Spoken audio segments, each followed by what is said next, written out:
Salut, bonjour Pierre, tu Ça vas va? bien? Ouais, très bien, et toi? Bah ouais, écoute, Berlin. Berlin. On va rencontrer Maximilien. Et Bon. puis on va dans le restaurant où il travaille. Facile, tu sais, il a 2 étoiles Michelin. Allez, bah c'est parti. En route. Mesdames et messieurs, bonjour votre commandant, et l'ensemble de l'équipage, nous sommes ravis de vous accueillir à bord de cet Airbus A321 France à destination de Berlin. Nous sommes prêts à partir en départ à l'heure.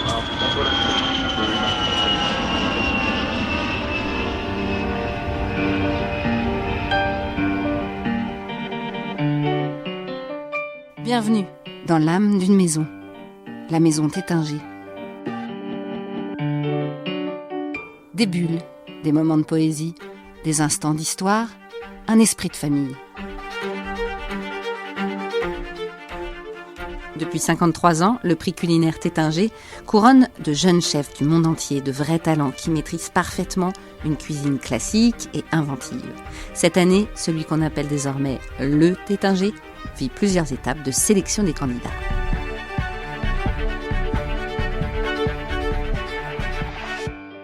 Direction Berlin, où le lauréat allemand va recevoir son trophée et se prépare à la grande finale du prix Tétinger.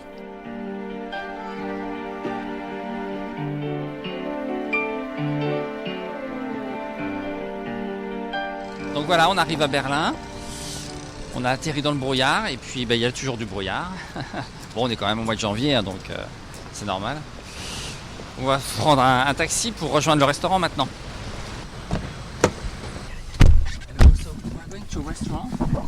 Facile. Potsdamer Straße 3. On va rencontrer le candidat allemand qui va nous présenter un peu son travail sur la Saint-Jacques au cours d'un déjeuner avec quelques personnes, quelques journalistes. C'est pas un énorme truc, c'est plutôt intime, mais ce qui va nous permettre nous aussi de goûter ce que fait un petit peu à la personnalité du candidat. En fait, Maximilien, c'est le dernier chef qu'on va rencontrer, puisqu'on a déjà rencontré tous les autres candidats dans les différents pays. Belgique, Pays-Bas, etc. Donc là, l'Allemagne maintenant. Et puis, je pense qu'il va être particulièrement peut-être un peu stressé, puisqu'on est vraiment très proche maintenant de la finale internationale, puisque ce sera la semaine prochaine. Dimanche, j'accueille les candidats. Et puis, lundi, on passe une journée en Champagne, on découvre des producteurs. Et puis, mardi, ils travaillent, ils font leurs plats. Et puis, voilà, c'est parti.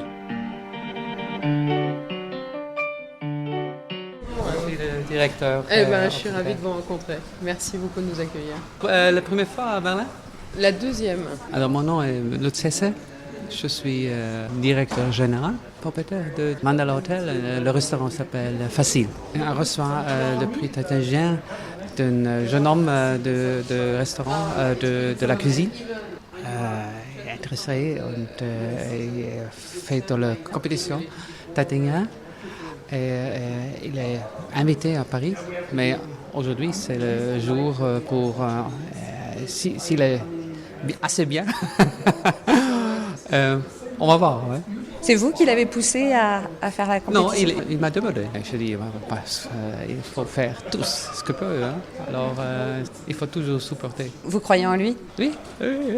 Alors bon appétit. Perfekt. Hallo, Max Michael. Hallo. Hallo, Michael Kempf. Guido, hallo. Hallo.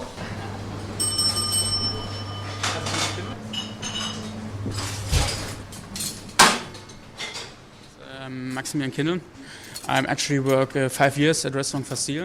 Je m'appelle Maximilien Kindl. Je travaille depuis 5 ans pour le restaurant Facile. Je suis sous-chef. Mon travail, c'est de préparer, de créer des plats. Et je suis également chef saucier. Chaque année, je fais une compétition. La dernière, c'était le San Pellegrino. Je suis arrivé dans le top 3 en Europe. Donc je me suis dit que je devais faire une autre compétition. Et ça a été le Grand Prix de Tétinger. Et donc je l'ai fait. I saw it was the thing about Coquille Saint-Jacques and I love this product. So I prepare a dish about it. Je suis très inspiré par la coquille Saint-Jacques. J'aime beaucoup ce produit.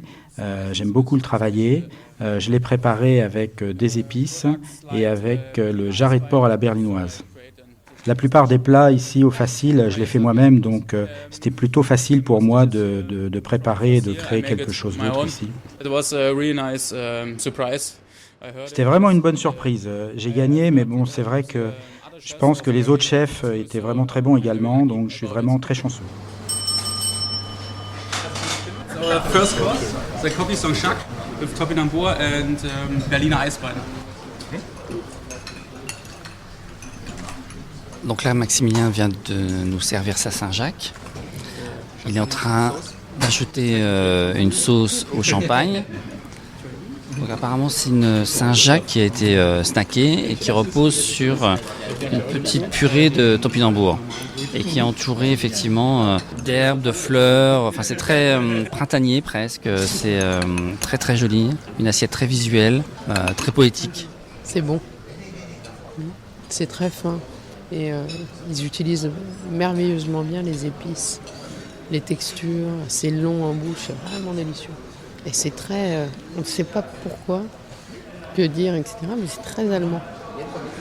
Ouais. Bizarre. C'est particulier. Moi, j'ai jamais goûté une cuisine qui ressemble à celle-là. C'est chouette. Est-ce que tu as pu goûter tous les autres ou pas? Oui, j'en ai goûté pas mal.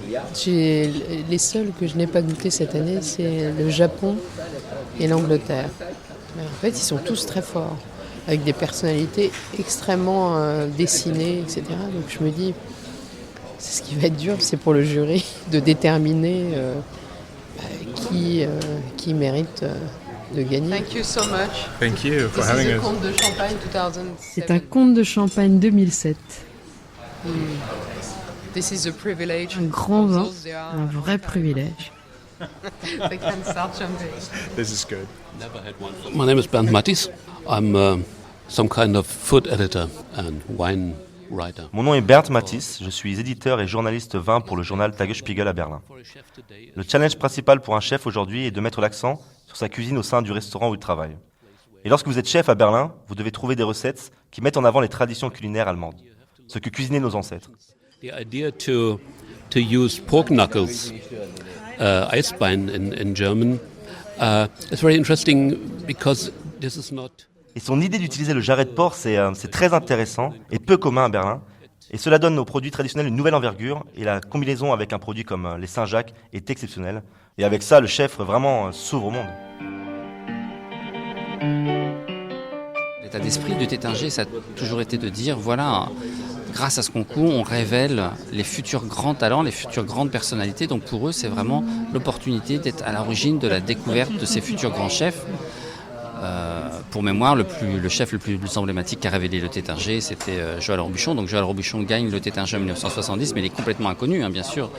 C'est un jeune chef prometteur, mais vraiment inconnu. Et quand on reprend toute la liste des gagnants du Tétinger ces dernières 50 années, c'est vraiment impressionnant. Le Tétinger ne s'est jamais trompé. On a toujours, les gagnants ont toujours été des candidats qui ensuite ont fait des belles carrières. Hein. Régis Marcon, Michel Roth, Joël Robuchon, etc. Et puis la génération nouvelle, la génération qui a été révélée ces 10 dernières années, par exemple Jonathan Zandbergen aux Pays-Bas, qui a déjà une étoile Michelin, qui fait de la télévision, qui est vraiment l'étoile montante aux Pays-Bas. Donc pour ces journalistes, c'est vraiment une opportunité aujourd'hui de découvrir un chef qu'il va falloir suivre et qui peut-être dans 5, 10 ou 15 ans sera un chef très important dans leur pays.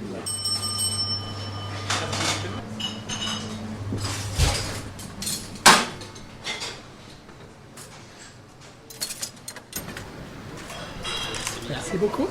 Thank you very much. So, Thank you.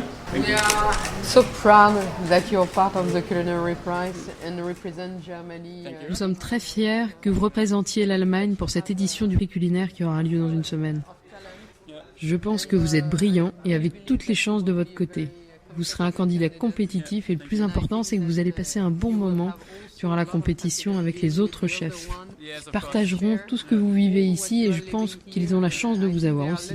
To have you also. Thank you. So now you're officially Yes. the German candidate for the international final of the. Alors maintenant, vous êtes officiellement le candidat allemand pour la finale internationale du prix culinaire. Can't wait to see what you will do Yes. Tuesday and next week. Yeah, I'm really looking forward. Yeah. Le trophée donc ressemble à une coupe assez traditionnelle où il y a le nom, la date et puis le lauréat de l'Allemagne, quoi. C'est la même pour chaque pays. Et c'est un chèque de 2 500 €. Et à la finale internationale, le gagnant qui gagnera Le Grand Prix remporte également un chèque de 20 000 €. Mais souvent, les candidats sont surpris, en plus, quand je leur remets le chèque un peu plus tard, parce qu'ils ne lisent pas le règlement souvent, enfin ils ne lisent pas cette partie du règlement en tout cas, et puis ils font vraiment pas ça pour l'argent, ils font vraiment ça pour rencontrer leur génération, pour se prouver quelque chose à eux, pour avancer dans leur carrière. Enfin, les motivations sont multiples, mais en tout cas, très très loin vient la motivation de l'argent. En fait, nous, on travaille avec toutes les cultures, et quelque part, c'est un peu une façon de leur rendre hommage aussi. Et on sait, dans tous les pays, il y a des traditions culinaires qui sont extrêmement différentes. Et ce que je trouve génial dans le projet du prix culinaire, c'est que finalement, ces cultures remontent à la surface et que ça les met en lumière. Donc pour moi, c'est très important que ce soit ouvert à plus de pays possibles.